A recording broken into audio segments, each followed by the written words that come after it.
Ladies and gentlemen, Adam Noble-Forcey here for Seconds Out. Delighted to be joined on the Zoom with former world champion Chris Algieri. Thank you for joining me, sir. How are you? I'm doing great. I'm doing great. My pleasure to be here. Good, man. Thanks for coming on. I've got you here to talk about what's going on at ProBox TV at the moment. We've been covering all the boys on this channel. We've had Paulie on and Marcus Valle and Brandon Glanton and things like that.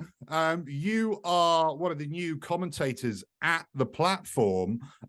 First of all, Chris, love to get your opinion on what it's like working at ProBox TV, this new commentary role you've got, linking up with Goldberg and Paulie Malignaggi. Tell me a little bit about that, please, Chris. Yeah, so far it's been absolutely excellent. I mean, from all sides. I mean, from production to the fights that we're putting on, from the talent that I'm working with. You know, I got reached out about this in January. Didn't really know what to expect, but I knew that Paulie Malignaggi, Claudia Trejos, and Mike Goldberg were involved, and of course Juan Manuel Marquez. So I knew those were all heavy hitters and all people that I've known for a really long time. So whatever they were going to be involved with, I was happy to go in blind, not really knowing what this is going to be. And then it turns out that it's a really, really great group of people to work with, from the ones that are in front of the camera to the ones that are behind the camera. And on top of that, we're putting on great fights. So I really have no complaints. Cool, man. Very cool. Talking about great fights, we've got a show this Wednesday night fights in Plant City near Tampa Bay in Florida. Excuse me with the names, but we've got Angel Vasquez against Mohammed. Suamero is the main event, 12-1 against a 12-0. What can you tell me about the main event? A 10-round lightweight fight. I believe it.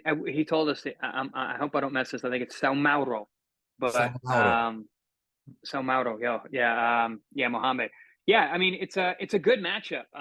You know, Vasquez. You know, he fights like he's shot out of a cannon from round number one.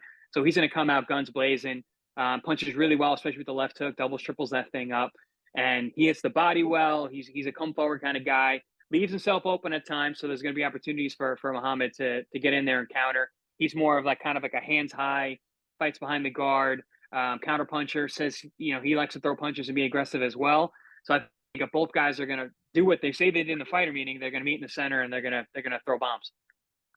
Brilliant. And lots of good, young, exciting talent coming through at ProBox TV. Obviously, on this card, we've got Omar Rosario. He'll be taking on Zach Hill. So we've got a top-ranked fighter coming on to ProBox. That's pretty cool. And this is another amazing name. Demontaze Duncan, 8-0, 8 KOs. And he'll be going to battle with Puerto Rico's Axel Melendez. Another pretty badass name, that. 5-0, 4 KOs at welterweight. Don't know much about. I know a bit about Demontaze. Yeah, tell me what else is on the card. 3 televised fights on the card, I believe. Yeah, Demontaze Juicy. That's his nickname, is Juicy, and I'm very high on this kid. I watch a lot of his tape. Yeah, I'm very, very high on him, especially after meeting him last night and today. Very, very humble kid. Very happy to be here. He's very works very hard. From what I understand, he's a gym rat. He's super talented. I mean, in terms of what he's able to do in the ring, and he's only 20 years old. I mean, he's got good build for the weight class. He looks like a true welterweight. He's tall. He's long. He's a smart boxer. He lets his hands go. He's got power. He's 8-0 with 8 knockouts. Really looking forward to seeing him as he progresses. And this is a step up fight. He's got an undefeated guy in front of him. A little bit of an unknown in Axel Melendez. 5-0, 4 knockouts. I couldn't find much tape on him, but after talking to him today, he's been training with some world-class guys down in Puerto Rico, from the likes of Sniper Pedraza. He actually works with Omar as well, who's fighting on the card, Rosario, and Matias, who's a 140-pound killer who just won a world title recently. You know, those are 3 of the guys that he's sparred with and worked with in recent years. So, I mean, world-class talent in terms of who he's trained with. Hasn't had that much fight experience, but he's got a big task in front of him when it comes to Jamontes. Yeah, one thing I've enjoyed, maybe the guys at ProBox TV didn't like this, but a lot of upsets happen on the ProBox TV card. So we had Jimmy Kelly beat Kanat Islam, one of our guys over here. Awesome fight. And then we had those Brandon Glanton lost to David Light. I thought he was unlucky there. He was unlucky again on Saturday night. So yeah, what's your opinion on the matchmaking here? You're matching him very hard at ProBox, maybe a little bit too hard. What's your opinion on that? Well, it depends what your mindset is. I think over here at ProBox, our saying is we don't promote fighters, we promote boxing. So it's not so much about there being upsets or red corner versus blue corner, A side versus B side. We say we have two purple corners because anybody can win at any time. And upsets. Listen, you match up two guys head to head, anything can happen. I mean, I had plenty of fights on my day coming up that a lot of people didn't even see that were pretty much pick 'em fights. And that's how you make good fighters. And that's how these young fighters, when they get to that level, when they finally get their shot, they're ready for it. We don't want to build somebody up and then they flop when it's time to perform. So you're not going to see that from the fighters coming out of the Pro Box. There are no easy fights here. You have to be able to fight if you're on this card, and that's why we put on such good shows. You might not know, there might not be recognizable names, they might not have the most sterling records, but the fights are going to be good. The action's going to be there. And I think that's something the sport really needs right now because it's been lacking for years. We're seeing way too many A sides blowing out cab drivers and barbershop guys. We need real fights, and ProBox is doing that. Yeah, I can't agree with you more. It's really cool. There does seem to be a little bit of a change, not just at ProBox, but I think where boxing, it might not be the same in America, but in the UK, there's been a massive boom in boxing. And I think the days of a 50-1 sort of fight happening, where who's going to win every fight. I think there is a bit of a shift in the culture where fans won't appreciate that anymore and they just won't watch. What's your opinion on the other side of the Atlantic? Is it a similar sort of thing happening? Yeah, I think so. You know what it is? There was a big boom with streaming services, and we're seeing a lot more fights televised. I remember growing up, when there was a fight on TV, you knew both fighters could fight. They earned their spot. Like when you had Friday night fights in ESPN or Wednesday night fights, you saw even the undercards. Like everyone there could really fight. And I think now, because there definitely is a zest for the sport, people want to see as much fighting as possible. You're seeing deeper into the cards, and some of the fights that used to not make TV are now ending up on streaming platforms or Facebook Lives or whatever. So people are seeing some of these matchups that don't necessarily belong on TV. And I think the public has spoken out about that. And like you said over there, boxing is in a boom. We are here as well, stateside are seeing that boom. And I think there's a drive now for more competitive fights, even at the beginning of the card. We don't want to see blowouts anymore. We want to see real fights. And I think that's good for the sport in a whole. Brilliant. Fantastic stuff. Yeah, interesting. Very interesting point you make there. Talking about what's going on this side of the water, you are working on the Anthony Joshua Jermaine Franklin card. How's AJ going to do? What do you think about this fight being picked for him, for Jermaine Franklin? First of all, I want your opinion on that. So in terms of Franklin, I'm a fan. I like his style. I like what I've seen from him. I thought that Dillian White fight was an absolute cracker. I mean, that fight was a ton of fun. Dillian White is very legit, a world-class guy.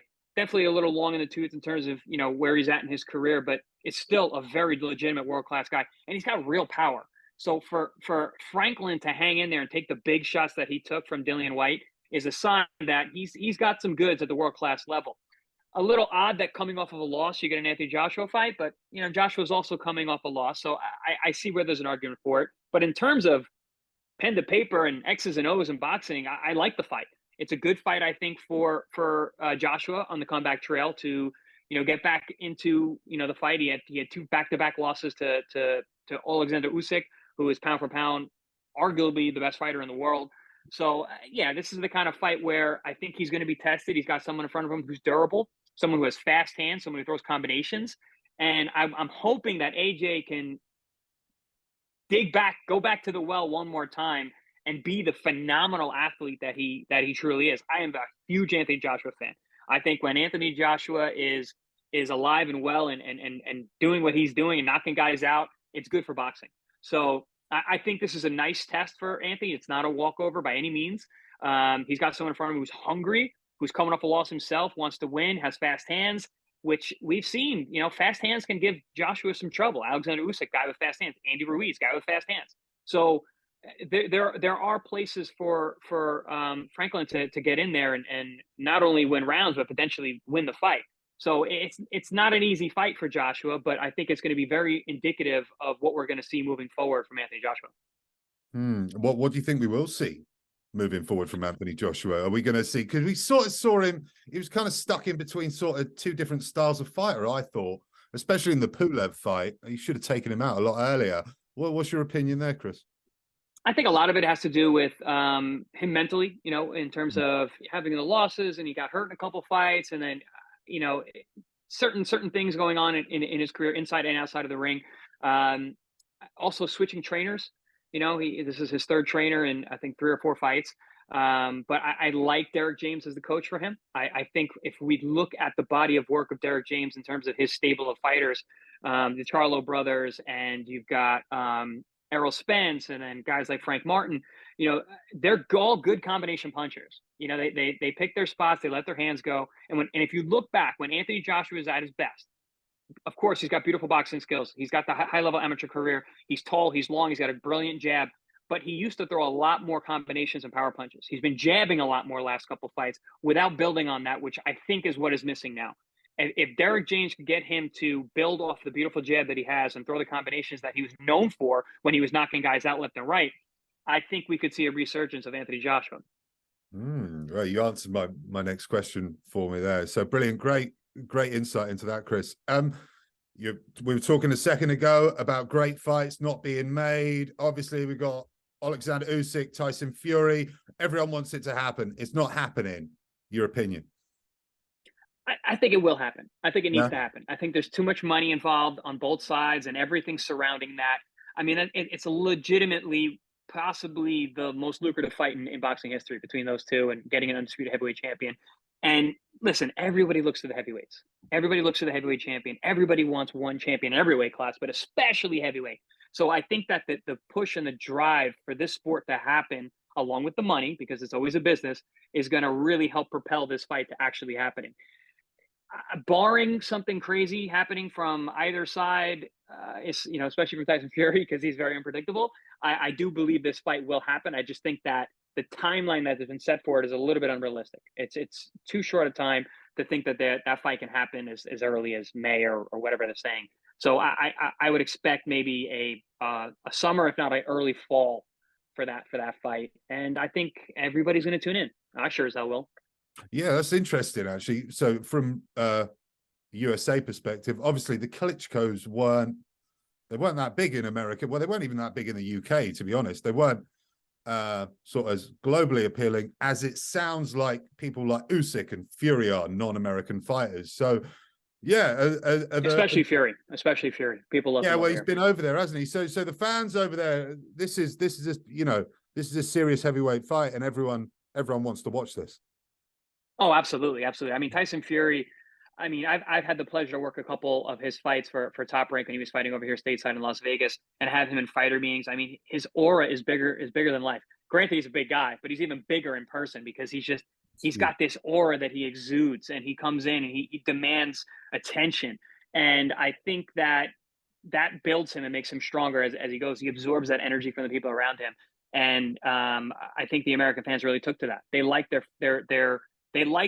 heavyweight kings to be larger than life. That's why Deontay Wilder was so popular here as well. You know, he's another guy who's got such a massive aura around him. And so when those two were fighting, those 3 brilliant fights, I mean, one of the best trilogies in heavyweight history, I think it only solidified Tyson Fury as not only a star in the States, but globally. Yeah, I couldn't agree more. Finally, Chris, so we're talking about the heavyweight division. I'm assuming you watched Lucas Brown, Jarrell Miller, whether you like him or you don't. Is this guy now back in contention to be a big player in the heavyweight division? Like, it was a wild fight, man. That was crazy. So first, a little history. I've known Jarrell Miller since his kickboxing days about 15 years ago. We were both we were both kickboxing around the same time. We were in the same gyms growing up. No way, I didn't know that. Yeah, absolutely. I used to spar with his cousin, who was a fantastic Muay Thai fighter.